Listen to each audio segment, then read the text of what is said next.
मुंबईच्या हक्काच्या घरासाठी गिरणी कामगार संयुक्त लढा समितीचा सरकारच्या विरोधात जोरदार आंदोलन.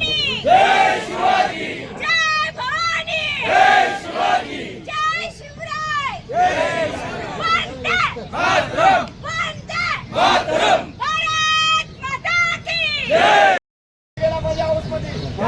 या सरकारचा करायचा आतापर्यंत इथे बसून आहे.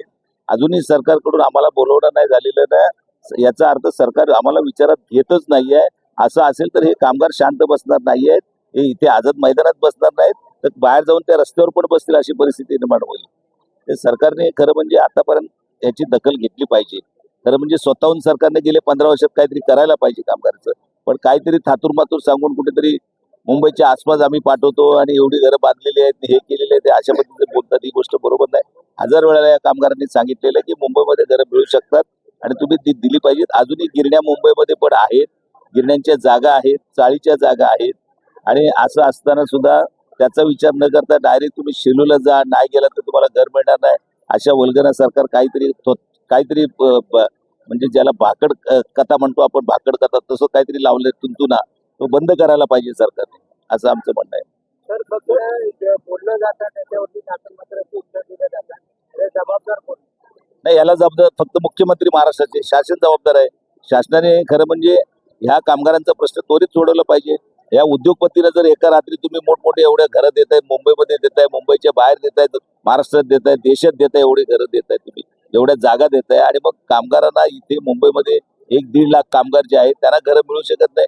सरकारने ठरवलं तर एका रात्री सगळ्या ठिकाणी घरं देऊ शकतात. एवढी घरं म्हाडाकडे, म्हाडाच्या कोट्यामध्ये, म्हणजे जी घरं 10% ज्या ठिकाणी डेव्हलपमेंट होते त्या ठिकाणी 10% घरं जी आहेत ती राखून ठेवलेली असतात. आणि ही घरं म्हाडा बाहेर विकत असतं आणि म्हाडा नुसतं पैसा कमवतोय. एका बाजूला हा पैसा कमवतोय, त्याच्यामध्ये ते तिथलं प्रशासन जे म्हाडाचं जे काही IAS ऑफिसर किंवा जे काही मंडळी आहेत सगळी प्रशासनाची, ही सगळी हे दलालीचंच काम करत असतात. ते बिल्डरला कुठे हे करायचं, या घराच्या भाड्या ज्या संक्रमण शिबिर आहे त्याच्यामध्ये घुसखोर घुसवायचे, त्यांच्याकडून पैसे काढायचे, हेच धंदे चालू आहेत त्या सरकारचं. दुसरं काय चालू आहे? सगळ्यांना अशा पद्धतीचं खुश ठेवलंय आणि आपण बसलोय सत्तेवर, सत्ता गाजवत.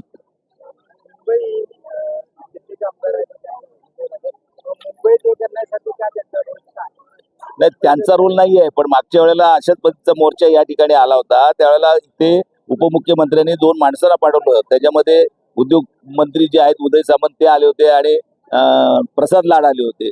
त्यांनी इथे ठामपणे सांगितलं होतं की आम्ही मुंबईत घर देऊ, SRA मध्ये 1 FSI वाढवण्याचा प्रयत्न करू, रिपेअर बोर्डामध्ये 1 FSI वाढवू, आणि खारलँड वगैरे आहे त्याचा देखील आम्ही या ठिकाणी विचार करतो. आमचं तेच म्हणणं आहे की ते जे तुम्ही बोलले त्याच्या बाबतीत काय इम्प्लिमेंट केलं आतापर्यंत? काहीच केलेलं नाही. ते करायला पाहिजे असं आमचं म्हणणं आहे. त्याच्यावर पहिल्यांदा त्यांनी जोर दिला पाहिजे. नंतर आम्ही असं सांगतोय की या मुंबईमध्ये 56 वसाहती ज्या म्हाडाच्या आहेत त्या 56 वसाहती आता मोडकळीस आलेल्या आहेत. त्या ठिकाणी मोठमोठे टावर होत आहेत. तिथे देखील कामगारांना जर घरं दिली, 50,000 घरं तिथे सहज मिळतील. तिथे आता ते BPTचा जो एरिया आहे तो सगळा संपूर्ण पोलिसांना आता 55,000 घरं बांधतायत. आता 55,000ची घोषणा तुम्ही BPTच्या ह्याच्यात जर पोलिसांना करत असाल, मग गिरणी कामगार एवढे वर्ष बोंब मारतात, त्या बाबतीत का नाही डिसिजन घेत? आणि हे सरकार तत्पर आहे, जनतेसाठी तत्पर आहे. 24 तास आम्ही काम करत असतो. अरे 24 तासात करता काय मग? मुख्यमंत्री, त्याच्यामुळे मुंबईबद्दल त्यांना किती असतंय मला माहित नाही, पण एक निश्चित आहे की ही मुंबई बिल्डरांच्या ताब्यात द्यायचं हे त्यांना निश्चित माहिती आहे. पुढचं पाऊल आता काही जे आमचे कामगार आहेत ना, हे कामगार गिरणी कामगार, हे लढावे कामगार आहेत. अनेक लढ्यामध्ये काम केलेलं आहे. त्यांच्या पिढीजातने पण तशाच पद्धतीचे लढ्यामध्ये भाग घेऊन, आपल्याला माहिती आहे महाराष्ट्राच्या स्वातंत्र्यासाठी 107 हुतात्मे झाले. त्याच्यात गिरणी कामगार जवळजवळ आमचे 23 गिरणी कामगार होते त्यावेळेला. तर अशा पद्धतीचे लढाऊ हे गिरणी कामगार हे कुठे गप्प बसणार आहेत? स्वातंत्र्य लढ्यात सुद्धा या लोकांनी भाग घेतलेला आहे. त्याच्यामुळे त्यांच्याच पिढ्या या आहेत आणि त्यांचे वारस जे आहेत ते देखील आता या आपल्या मैदानात उतरलेले आहेत. याच्या पुढे आम्हाला वाटत नाहीये की इथे लोक गप्प बसतील. ठिकठिकाणी राज्यामध्ये जे केवढे आमदार असतील, मंत्री असतील, त्यांना तर हे करतीलच, त्रास देतीलच ते. परंतु हे निश्चित आहे की आता जे आलेले आहेत ते सुद्धा पुढे काय करतील हे अजून आम्हाला सांगता येत नाही. चाललेलं आहे. जर त्यांनी आम्हाला भेट दिली नाही तर हे लोक भडकतील आणि मग आपापल्या पद्धतीने कोणी कुठल्या मार्गाला हे करेल. भले काही जरी झालं तर शेवटचा क्षण आहे, घरं तर मिळतच नाही, तर तिथं आत्महत्या तरी करतील. ते आणि ते मुख्यमंत्र्यांच्या समोर एकदा या महाराष्ट्रात मुख्यमंत्र्यांना कळलं पाहिजे की साला यातले आत्महत्या केली तर महाराष्ट्राच्या मुख्यमंत्र्यांचं काय राहील, बेइज्जत होऊन जाईल त्यांची. संघटना आपल्या बरोबर आहे आणि किती कामगारांची किती संख्या आहे, घरापासून वंचित आहे. नाही गिरणी कामगारांच्या आमच्या 14 संघटना आहे. घरापासून वंचित याचा अर्थ असा आहे की त्यांनी फॉर्म भरायला आणखी एक मुदत द्यायला पाहिजे होती, त्यावेळेला ते दिली नाही.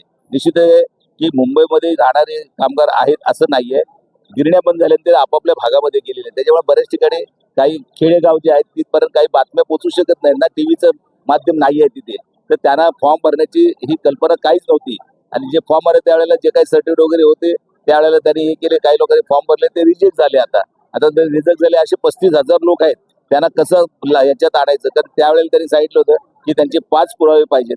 नंतर एक पुरावा जरी असला तरी आम्ही मान्य करू, पण नंतर त्यांनी हे सगळे पुरावे बाजूला ठेवले आणि त्यांनी फक्त कामाचं सर्टिफिकेट आणलं पाहिजे. आणि जोपर्यंत सर्टिफिकेट नाही तोपर्यंत आम्ही त्याला ग्राह्य धरणार नाही. त्याच्यावर आम्ही आता भांडतोय.